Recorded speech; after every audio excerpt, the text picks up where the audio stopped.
Hey guys, thank you for watching. My name is Jared Alderman, and today we have Philippe Beardsell. He is a good friend of mine. We worked together on the Ruse AI project that was recently acquired by GTO Wizard. Today we get into a conversation about AI, solvers, what are some of the insights we've gained from working on the project together? What are some of his insights he gained from working on the project?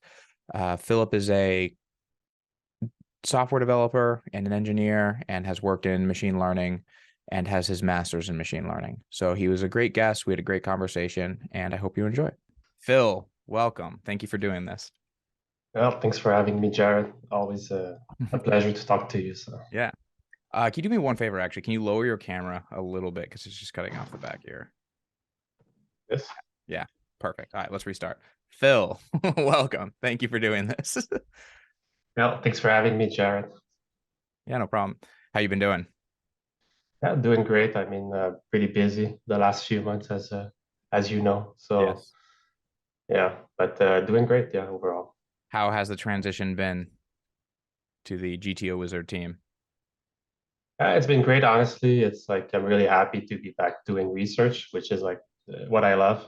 Mm, So, like the last year, probably like I was mainly doing a lot of stuff like in the application, like administrative tasks, and now it's basically we're just hiring some people in the research team and they're just kind of like scaling that and like basically gonna the next few months gonna be implementing a lot of cool stuff.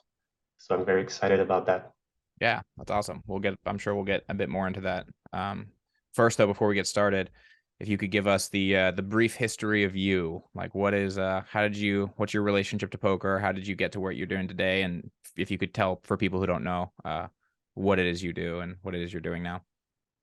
Yeah, sure. So I kind of like the typical story, I guess. Like I've been in poker for a long time. Started playing when I was 15, actually. So, but like so that's like 14 years ago. Like got like $50 on poker strategy, like via my brother, and then started like playing micro stakes. Really enjoyed the game, and then kind of played as my main source of income for a few years, like when I turned 18, and then kind of travel, played online poker, and yeah, I really love the game. Basically, stopped playing when solvers came out around that time, like 2015, when BioSolver came out. Went back to study, did my bachelor and then my master's more recently in machine learning. And basically, like when there was like the matches, I guess it was in 2017, 2018, like a dog poke against the Carnegie Mellon University team, where they had like the librettist match where the librettist won against the top heads up player. I Yeah. was kind of got fascinated into AI and machine learning and like started just by myself, like trying to read those papers, didn't understand anything.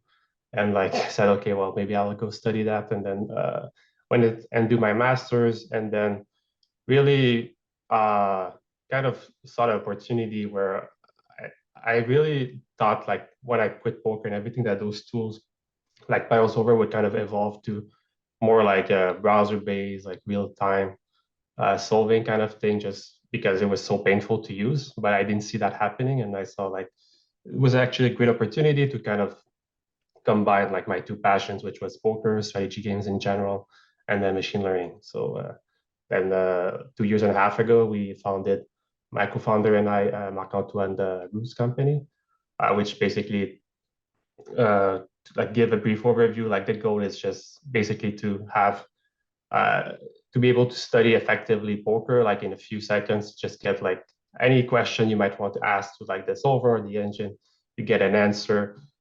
Because I think that's the real way to learn effectively is just kind of this fast, like iterative loop of like you ask something, you get an answer, and you kind of get you train your intuition, and that's really how you understand. I'm not like looking at pre-solved stuff or like just waiting an hour to get like a solution. I think it's very painful. It's very hard to learn that way. So that was kind of the goal to make those tools efficient. Mm, And I guess to do the whole story that recently we got acquired by GTO Wizard, and now we're merging into a single team to kind of provide like the best of both worlds and like combining their expertise and doing like the application backend stuff and our expertise in machine learning. Nice. Yeah, awesome. And then let's see, was it about a year ago that Marc-Antoine reached out to myself, or when did I? Yeah, I think it was in August, so Less than a year like ago. 9 months ago. Yeah, Wow, man, that went so fast. Um, yeah, kind of crazy. yeah, that was funny. So then, like the way you and I met was Marc-Antoine reached out to me. I was streaming at the time, and Marc-Antoine reached out to me for Ruse. He basically gave me a brief, honestly not incredible demo of Ruse, and but he, when he was explaining it to me, so before this, I had been really dreaming of what I thought would be the best poker tool, and like had been like talking to other people and like trying to find a way to work with some team to create a tool, because I think Right. like you saw a big gap in the market. And then so when Marc-Antoine showed me it, I was like, this is it. This is perfect. I was like, I'm in. Marc-Antoine was like, what does that mean? And I was like, whatever it means, I'm in. Like, Full um, commitment. yeah, full commitment. I was very impressed by it. I was like, really saw the potential. And then I invested, and then shortly after Kevin invested, and then, yep. And then we, successfully sold the GTO Wizard. So that was fun. People Yeah, keep it kind of asking me happened really fast. Yeah. yeah, it was bizarrely quick, honestly. It was crazy how fast it happened. It was funny because Kevin and I were talking not a few months before this happened, though, on like what we thought the time horizon would be on the return of our investment, and we're like, surely it will be a while before we see any money back. Like, and then it wasn't but a few months later that we sold. So that was, Yeah. Barely had time to deposit the money. yeah, exactly. I was paying my investment in monthly increments, so I had yet to even give you all the money before Yeah. I was like, I had to like quickly give you all of it so I could then be paid out for the Yeah, that was pretty funny. yeah. Um so yeah, that's I was thinking while you were talking, it's funny you say the best way to learn is through just like sort of this like inquisitive quick questions being asked and getting quick answers back. I wonder, because of the limitations of solvers, if this is why at scale there was sort of like people quickly became very interested in very nuanced facts of poker. And I think it was because you couldn't get big facts quickly. Like it was so hard to run like a lots of solves.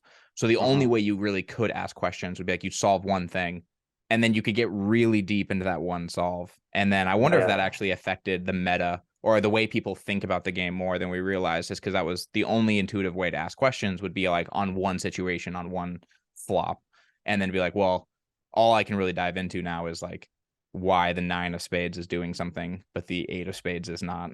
And Yeah. yeah, Yeah, exactly. Yeah. Poker is fascinating. Like I don't know of any other game where like you have to study like a node, like whereas you have to like where your strategy is defined, in a node, and it's like the output is like 5,000 values or something, or even more, and it's like, okay, well, now what? Like what do I do with this? Like it's I kind of remember insane. Yeah. I remember the first time looking at PioSolver and just like, yeah, my mind just being blown. I was like switching to online and then was just like doing research on, yeah, PioSolver. I don't know when did PioSolver release officially?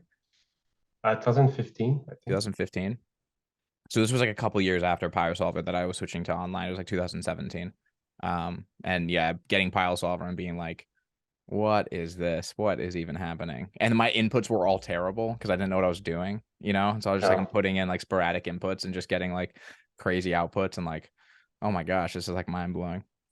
Yeah, I remember like Bio, like when it was released, it was so slow. Like I had like a like normal computer, but I would run like some three bet pots heads up.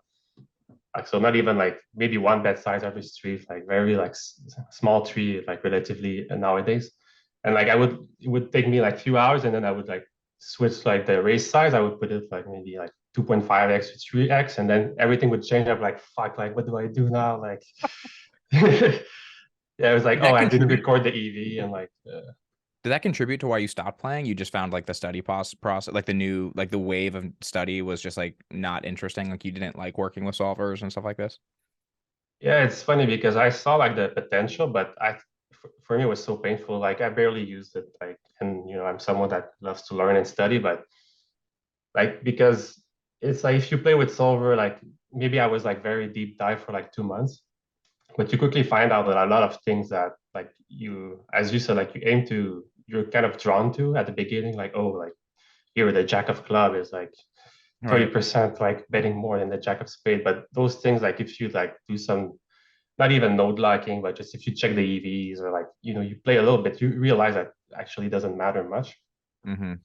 And so I kind of saw that I was not improving a lot, like using this.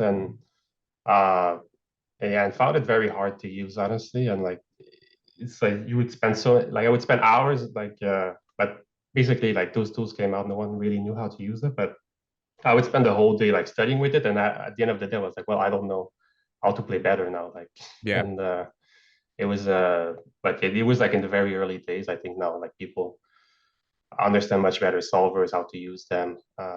So it has changed in that regards.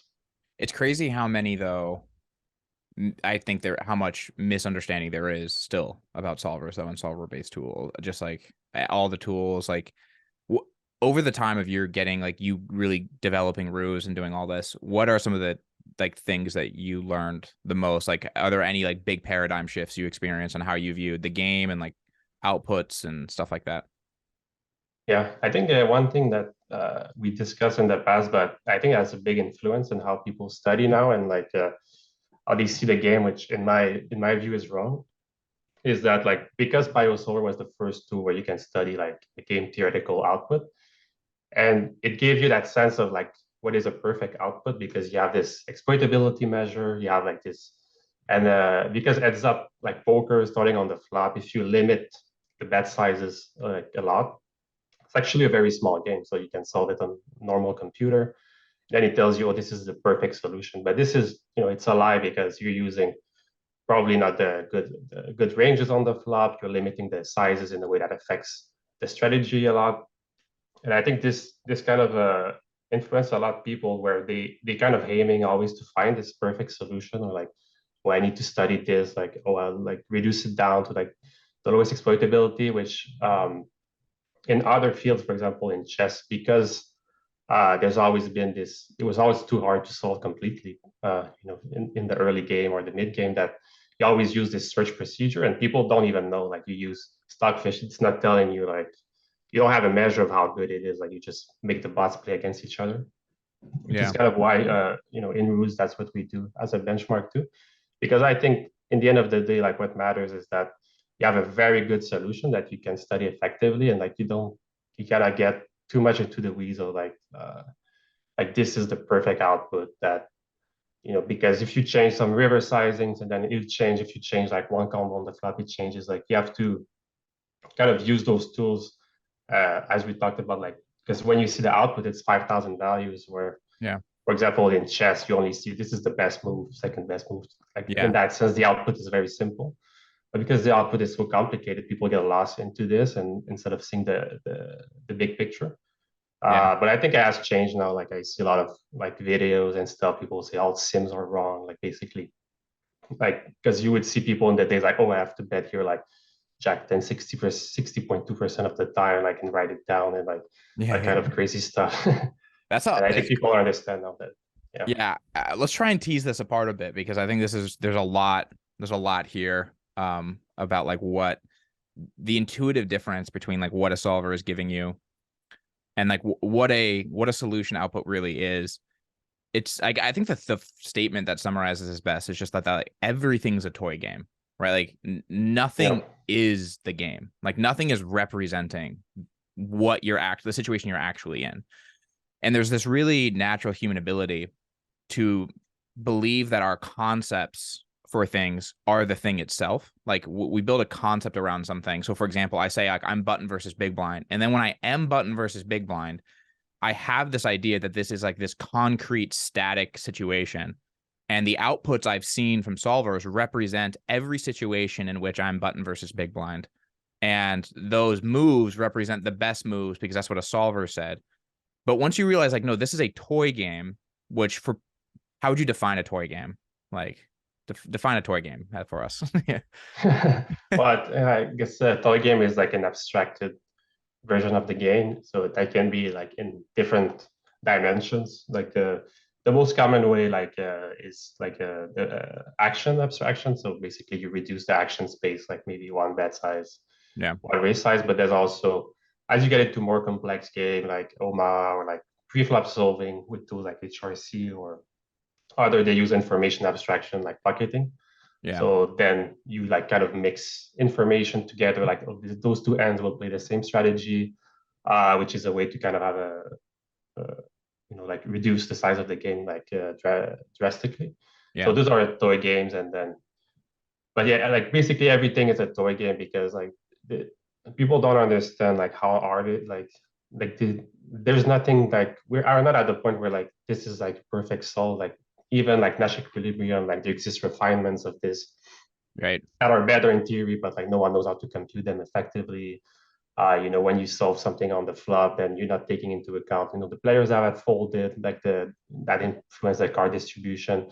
And so everything is a token because you're not taking into account like so many factors that if you start plugging down on details, then Yeah. like you're just losing your time basically. Yeah, yeah. And I think this is all really crystallized by the concept, which this is a difficult thing to sort of wade into, but the concept of EV and like what comes to mind when we think about this and like what people think it means and what a solver's ability to measure EV, how accurate that is outside of that environment. Because it's really, tell me how true this is, but when you see an EV metric from a solver output, this is really a measure within the constraints of this toy game, right? Like it Right. doesn't extrapolate out suddenly to like the situation you're in, like completely within the constraints of this. And so a plus EV move can become a negative EV move in reality in the way people are playing, right? Like now, granted, an extremely plus EV move like is likely probably not to move the metric. Like people have to, deviate massively outside the norm of this toy game to like massively move the needles of like really plus EV moves or really negative EV moves. But that's still the idea that like as long as this isn't like it's not like a solver says the EV is this, therefore the EV is that, right? Like Mm-hmm. Yeah. so yeah, how do you get around there's like so many there's so much like I feel like ambiguity around so many of these ideas. I don't even really know where to start because Yeah, I think like to go like first maybe theoretically like this is why like our solution like Ruse which is based on papers from like seminal papers from universities and everything like basically how to do search in imperfect information games is so difficult, and mm, it's only been invented like I think 5 or 6 years ago at this point because exactly what you just described. Like, there's no the EV of like raising 2.5x like pocket aces under the gun doesn't exist. That like there's no yeah, value for like uh uniquely defined value for this. It's the EV depends on your strategy and your opponent's strategy. Then you can say, okay, the EV of raising aces is well defined if I assume that everyone plays Nash exactly equilibrium, this but way. Yeah, it's only true within those constraints. Like if your opponent plays slightly differently, as you said, that EV shifts completely, which is that's why like also you cannot get it's very useful information. Yeah, it gives you an order of magnitude like yeah, of the values, but it's in reality it's the EV is completely different. yeah.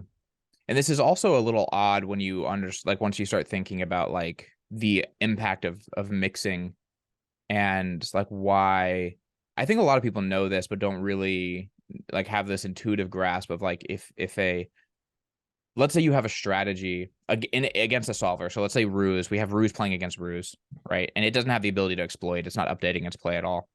And there's a spot where Ruse is mixing every hand between one bet and check, right? Every single hand is mixing to some extent. That the EV of that person would be the same if it did pure either of them, presuming it's like solved accurately enough, right? Like if Ruse in position's mixing check and bet at every hand, then the only reason it would not pure check, for example, is because of the way that would affect Ruse's, like, if Ruse had the ability to exploit, it would adjust massively to that. But with Ruse having its fixed strategy now, if I just play a pure strategy either way, the exact same EV happens. Is that correct? Yeah. Yeah. Yeah, I mean exactly, but it's like the EV, it mixes at this particular frequency, right? So like as I said, like the EV is not well defined by itself, like of an action is well defined within a strategy. So like if I have a hand that mixes 50-50, if the EV is the same if I mix 50-50,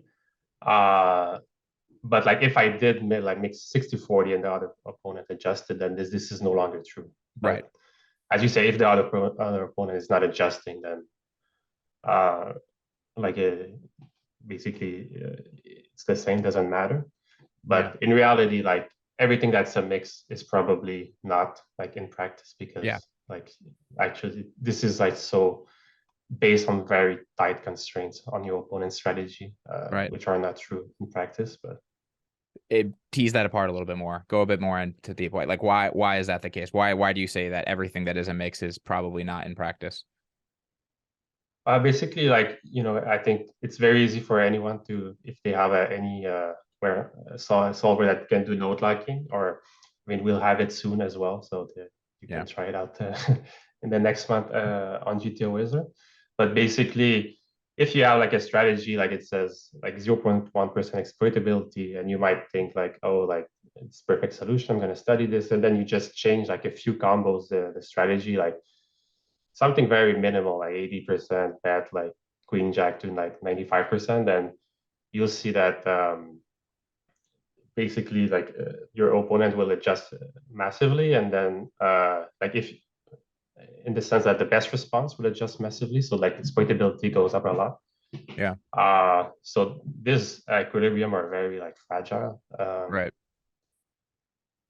and in a way that we cannot. So basically, since no one will be able to replicate this like nearly as close as to optimal, then in reality the EV, like you'll never have like, oh, this is like a zero EV call, right? That like Right. I think that's basically impossible like Yeah. to exist in a game. But sometimes you want to protect yourself against you don't know, you don't want to make assumptions about your opponent and stuff. So you say, oh, it's zero EV call, I'll like randomize, but the reality is that in that moment it's either a minus EV call or a plus EV call. Like there's Yeah. no. I mean, if you think about how much a tightrope a zero EV call is, right? When you really think about, like, that's a very fine, like, for it to be a zero EV call like that, your opponent has to be playing in a very exact way for this to result in a zero EV Yeah. call. By the way, your Wi-Fi is kind of lagging. Internet It's not what you want. on my end. It's not on my end, but I think we're recording on my end, so I think we should be good. As long as you can still hear me. Yeah, I can see you. Okay. Okay. Well, if it gets bad, let me know and I'll buy a new computer or something. But Once again. yeah, once again. Um this is a useful concept though, like what you're talking about, because for me, one thing solvers did, I think, is create this bad heuristic for people in play, where they have this idea as though their opponent's strategy is something that is in flux in this moment, if that makes sense. Like, a lot of the rationale of why we're playing, or like how solvers work, is that if I play like X, I'll be exploited but for Y, right? But what's useful in thinking about solvers in the sense that, like, okay, once the solution is done, knowing that, like, okay, this EV is set in this concept. So, like, again, ruse against ruse, if things are mixed in this strategy, if you pure check a hand or if you pure bet a hand, if it's mixed, it's the same EV for that hand. It's like nothing changes as soon as my solver is no longer updating. The reason why this knowledge is useful is because I find it so much more useful to treat players as their strategies at the moment of play is fixed, right? Like, how they will respond to this bet right now is a fixed fact, right? They are going to Right. fold these hands, call these hands, raise these hands, etc. Now, they may play the next hand differently, but right now it's fixed. And so playing Yeah. as though my opponent is that I'm in a solver battle, like that I'm in the midst of training an AI, you know what I mean? And it's going to be like updating in real time against what I'm doing now. It's so debilitating when you're playing. And I find so many players walking around with this sort of like model of what it means to be playing poker as like our opponents have some way of adjusting to our strategy in this moment. But in reality, they have a set strategy. Just like when you're playing against a solver, it has a set strategy. And in that sense, EVs are fixed in this hand. Like the EVs are fixed right now. And you can Mhm. adapt in the future, or they can adapt in the future, but in this moment it is fixed. And I think I actually think one of the barriers to getting this through is this idea that like the EV is based on the percentage of mixing or something like that. Like you sometimes people think like I've heard this said before, like solvers mix for a reason. Like I've heard this sort of said like tongue in cheek by people. Um, and that's true. But like the reason is not what most people think it is, in the sense that like at the moment, again, like at the moment of the solution has been output, at that point you could take every hand that is mixing and choose a pure strategy for it, and the EV of that player will not change, presuming it's a good solution. Again, presuming like, because sometimes you look at outputs and they're mixing but the EVs are not actually the same. um Yeah, yeah, bad convergence. yeah, Yeah, bad that's convergence. interesting what you said. I think it's a good way to see it because, like as you said, like you can make some assumptions about your opponent how he sees you before the hand, but then once you play the hand, this is fixed. Like he won't like since he doesn't see your hand, he cannot readjust within a hand, so it's Yeah. useless to like kind of Yeah, I think it's a very good like mental point to stand, to just like, for me personally, it was a big breakthrough. Once I stopped, like I just realized, yeah, I had this conceptual model of how solvers worked that I was mapping onto the playing environment of playing, and without recognizing that these are not the same at all. These are totally different. The way I'm and but it I think it helps to break through that it is the same even in the solver environment in some senses, right? Like once the solution is fixed, now the EVs are just fixed, and like you could pure bet a hand and or whatever, and like it's going to be met by the strategy of the solver, and the EV is not going to move, you know. you know. Um so is there anything else, any other big intuitions you felt like changed or like updated based on your work with developing Ruse? And Not really. I mean, I think like a lot of ideas that I had and that I want to do that they still haven't been done, and I think that would be very exciting for players. I mean, it would be exciting for me at least as a player, but I think a lot of things that people don't basically, a lot of simplification that is done now is really in the action space. So you remove actions like I'll remove bet size, bet range, like I'll bet range here. But there's a whole world that's unexplored is simplification in the like information abstraction space. So just instead of seeing the output very complicated, you could try to find like a equilibrium where you're kind of maximizing the simplicity of the solution while minimizing the exploitability and yeah, kind of get it could be I don't think that would be true, but it could even be the case that maybe having two sizes but using that like kind of abstraction would be yeah, better than using one size but every combo is mixing everything. right, So I think that's interesting, and you can even do stuff like try to find like basically dynamically generated solutions for your levels. So like, basically, oh, I want to optimize for like 1% exploitability, and then you try to find the simplest solution for this. I think that would be like really cool as a tool. Uh, yeah, I think like simplifying outputs too. Like I think a lot of people how they use solvers like now it's very like you try, for example, something that you try to find like, oh, this is the worst or you need like the worst combo that calls, like kind of thresholds and stuff. But then you have this very complicated output at the end just to get like a few insights. So I think yeah, maybe changing the way that we study or like visualize the solutions yeah, would be interesting, but it's not like a breakthrough that we have done or anything. It's just like yeah. ideas for the future. What do you think is the like lowest amount of exploitability that, like, this is a weird question, but I'm just curious what it's, kind of answer I get, but that would like would be acceptable within like a certain simplification. Because like I think if you take the way people are simplifying the game now, let's say like turn betting, even people who are trying to replicate a solution but are just betting the turn and the way they simplify.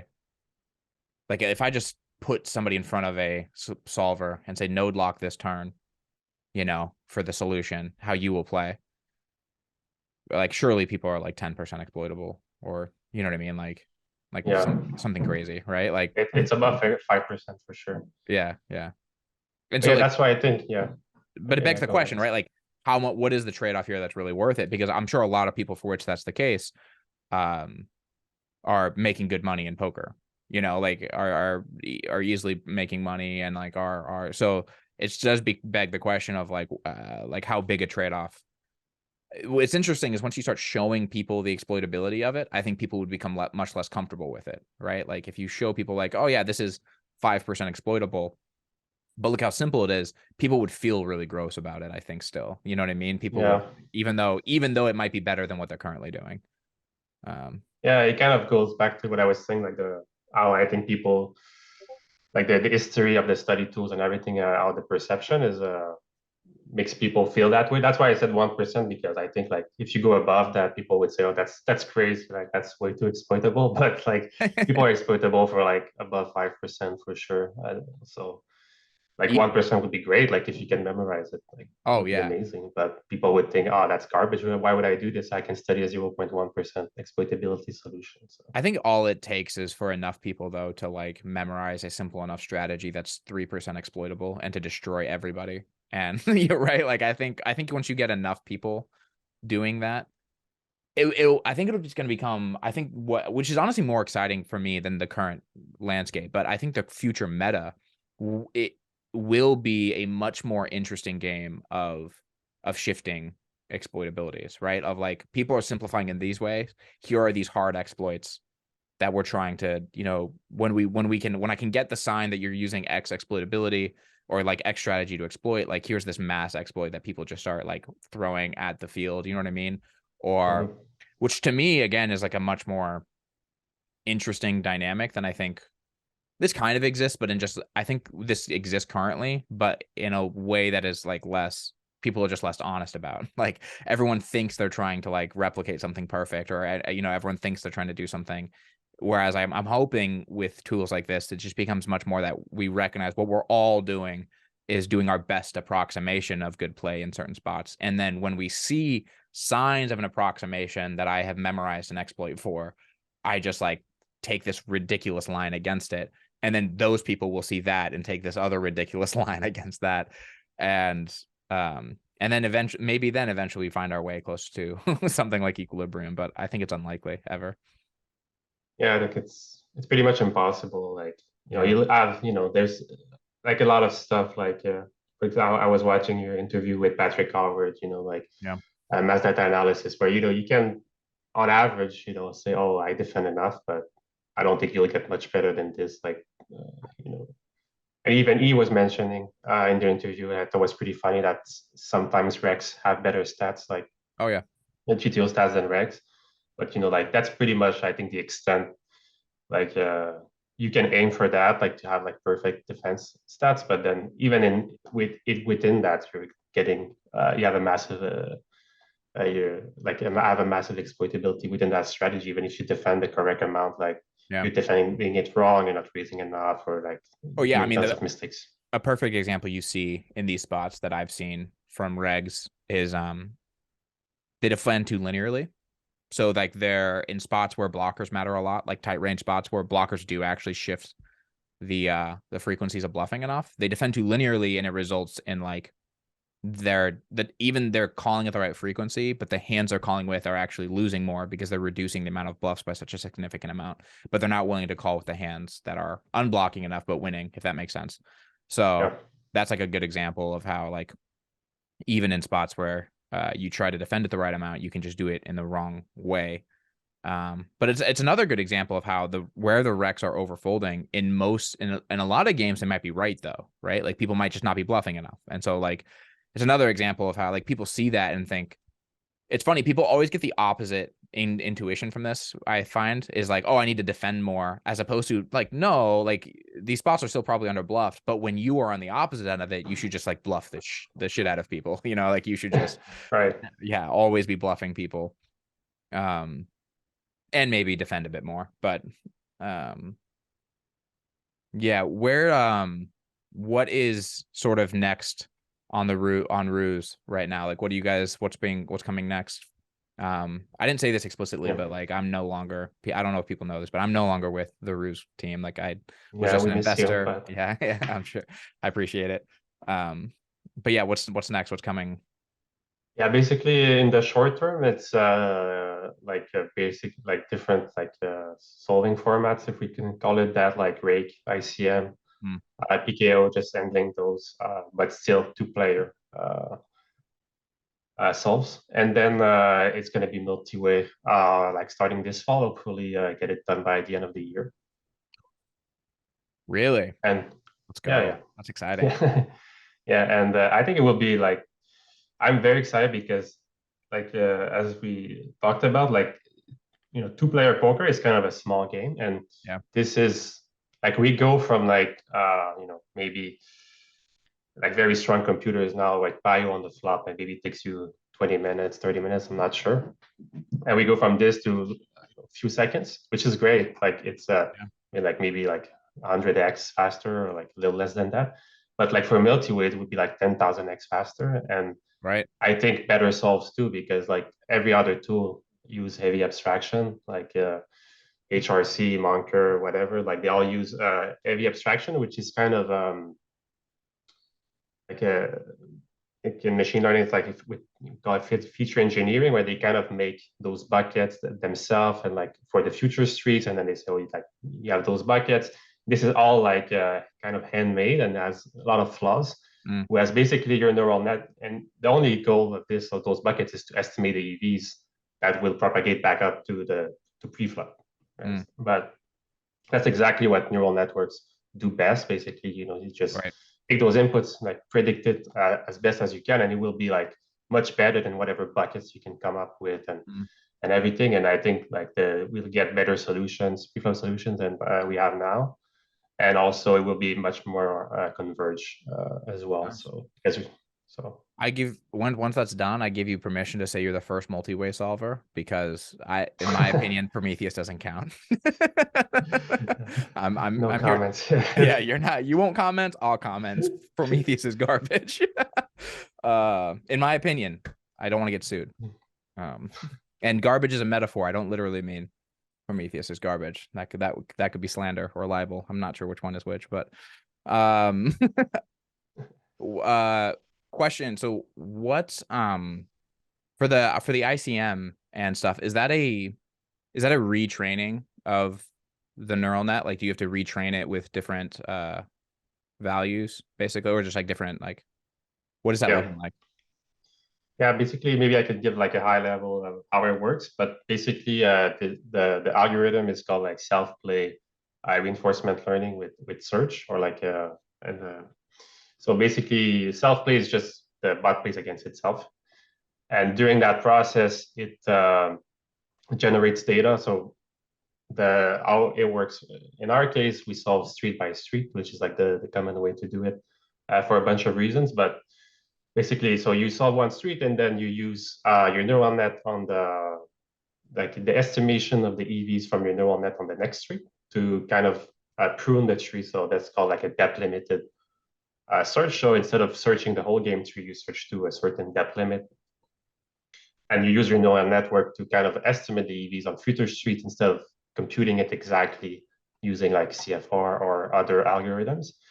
And so now like for ICM, it's just about like retraining, or like doing that self-play like a loop where you're training in ICM spots, Mm. and then training the neural net to like have a input the ICM structure in some form to the neural net, and then having it predict accurately like the EVs on the future street according to the ICM, like payoffs and everything. So do you have to go beyond, because for like a CFR or for like a chip EV spot, right? You're predicting basically the EVs out to the end of the hand. But in ICM, you need to predict the EVs for future games, right? Basically future hands.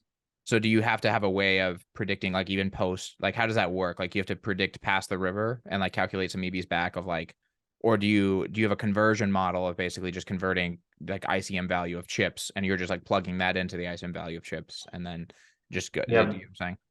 yeah, basically. So like ICM is convenient for that because basically it's a model, it's also an approximation, right? So it's again, like that's why like there's no perfect solution, but Right. ICM is a pretty good model of this. So basically estimates, it will, like, you just have to, before you start solving, you will calculate like every, like, if you bet this amount and I lose, I lose, this will be my stat. And then this will be after like this hand, like my opponent's stack will go up by this, my stacks will go down by this. So then this, I have all the stacks for all the players, and I compute the ICN value for this, and then I do this for like every permutation of stack distribution that I can have after this hand for every node in the tree. Yeah. And this is like the IC, like the new EVs. So basically, instead of having my like the EV will be my ICM, like EV after the hand, Gotcha. according to like if I win or lose. Right. So I'm glad you sort of like went through the high level view though, because I've had conversations with people before where they draw lines between what Ruse is and like what a like and solvers outputs as though they're like sort of categorically different approaches to getting outputs, but they're really not, in the sense that the only difference is where you're getting the values of EVs at the end of the street, right? That's the only difference. You're still solving within the street, like CFR, it's the exact same thing, right? Yeah, But the only it's the difference, exact same. yeah, it's the exact same. The only difference is you're getting the EV values at the end of the street. In a traditional solver, if you will, you're getting it from, you know, it's just holding the entire game tree in memory, and in something like Ruse, it's just predicting the EVs, but it's seen so many, and it has like, you know, this is what AIs are like good at, right? They can predict the values of the EVs of the future streets, and then it's just feeding that data back to be able to use that as to solve the current street. Yeah, like that's exactly it. And like neural networks, like they're called universal function approximator, but basically they can estimate, in theory, any function. And it's essentially all the advances we see recently. It's exactly the same thing. You have some input output, you put a neural network in between, and you say like learn to predict this, and it works really well. Right. Assuming you do the right things, but Yeah. that's what like neural networks are very good at, Right. and that's essentially like what we do. But and also like sometimes people makes them uncomfortable, like, oh, it's an estimation of the EVs. But I was, as we were mentioning, like, for example, if you run any game where you're like limiting the sizes on future streets, then that's also, you're estimating the EV, because you're not getting the exact EV of reaching the river, because you're Right. limiting the sizing, the actions to the players, which has an impact on the EVs, which then get propagated up the tree, and then this influences your strategy on the earlier streets. Well, I mean, especially because like when you're running to a certain percent exploitability too, the nodes furthest out are going to be the ones most affected by like not actually converging, right? So like, especially if you're running a traditional solver, to like, let's say, 1% or like 0.5% exploitability or whatever, the nodes furthest away from that are still the ones that are like the least likely to converge, which means what you're like getting backwards at the moment, like you're seeing a flop and that looks converged, but it's doing it based on, again, estimations of what's in the future, but the ones farthest out are the ones that are going to be the least converged anyway. So like, even though your flop strategy might look really converged, it's based on future predictions of EV that are not converged. So like, you're always getting an approximation. And Yeah. I just think it's really, I really want to drive this point home to people. But yeah, I think in poker, we have like been for a long time living under this sort of like umbrella of assumption that we have answers in spots, like that there are just right answers in spots, and we don't, like, we don't have answers in spots. We don't really know. Everything's an approximation. And it's also like a sliding scale, like there's degrees of good and bad and like things like that. Yeah, you could have a terrible estimation, but like Right. it's like from what our benchmarks, everything, internal benchmarks, like the estimation of the EV is like much better from the neural network than just if you reduce the number of sizes on future streets.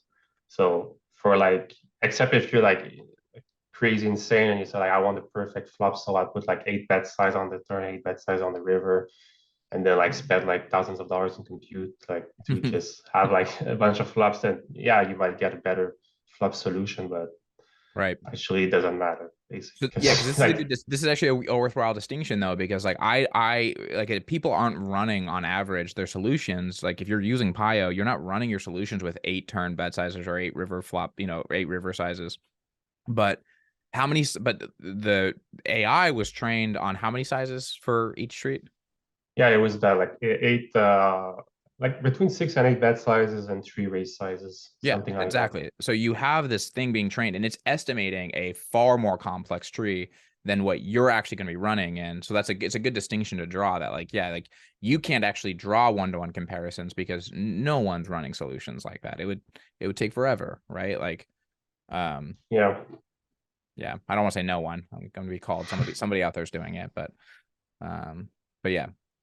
So is there any chance, I know we had briefly talked about this, like you're doing multi-way, that's coming in the future, which is obviously very exciting. What do you have any, is there like see any way of like running once multi-way is done and you can actually have like a bot that can play multi-way, for example?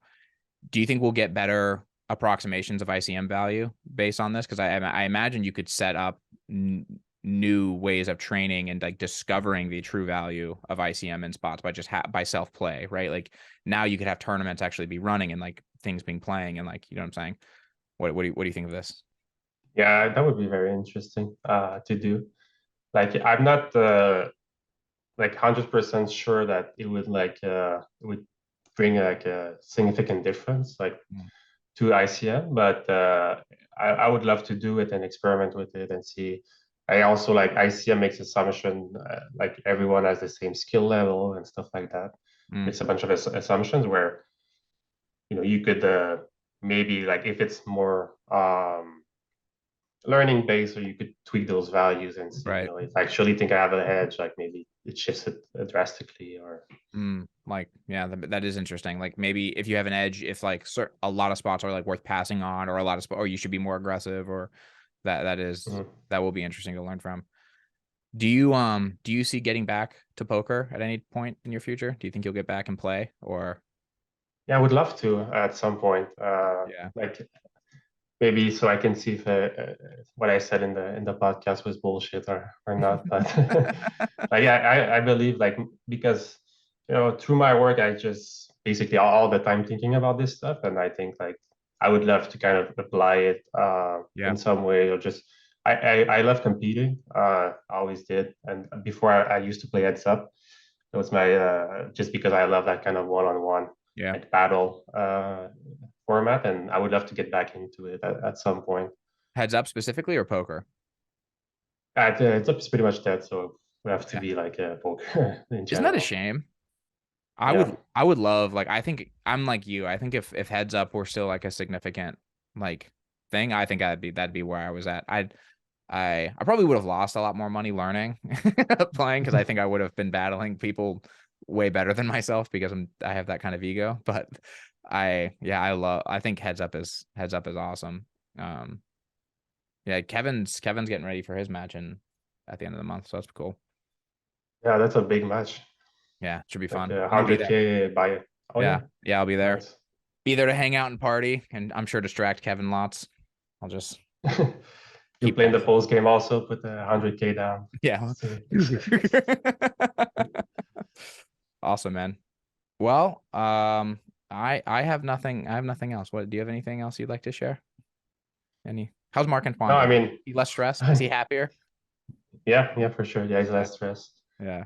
Yeah, I mean, I guess I have some questions for you, like Yeah. just, Yeah. but it's more like how you're doing basically. So I don't know if it's relevant for podcast, but I'm wondering how the documentary is coming along. Oh, yeah, we can talk about that later. It's going well though. Yeah. Yeah, we'll talk about that after the podcast. But cool. Well, I think people know where to find you, but is there anything you'd like to plug before we call this to an end outside of Ruse? Not really. No, I am not on social media, so Yeah. You you cannot are. find You me. are on social media. I saw you on Twitter. You have a faceless account. You Yeah, yeah. liked, I follow you. do you? You liked something or something. And I saw, or did you follow? Maybe it was I saw you followed somebody or something like that. And I was like, I think yeah, it was your podcast with oh, Patrick okay. Howard. Okay. I saw it and I was like, I didn't know Philip's on Twitter, but it's you have no picture or anything, and you have like 11 followers or something. It's pretty sick. Yeah, it's Yeah, that's but yeah, I saw the podcast and he was talking that feeling bum about the negativity on Twitter and no one likes. So I said, I'm gonna give him a like. yeah, yeah, yeah. Did you see and that I told him I'd make a highlight of him uh talking about how he's better than his brother at poker. That's the first highlight that we made. was I him haven't talk. seen. Yeah. Anyway. Cool, man. Well, I appreciate you doing this. Yeah, good luck with GTO Wizard. Good luck with everything. I hopefully we still hang out all the time. I'll see you in Vegas. Yeah, for sure. Yeah, thanks for having me. It was great. Yeah.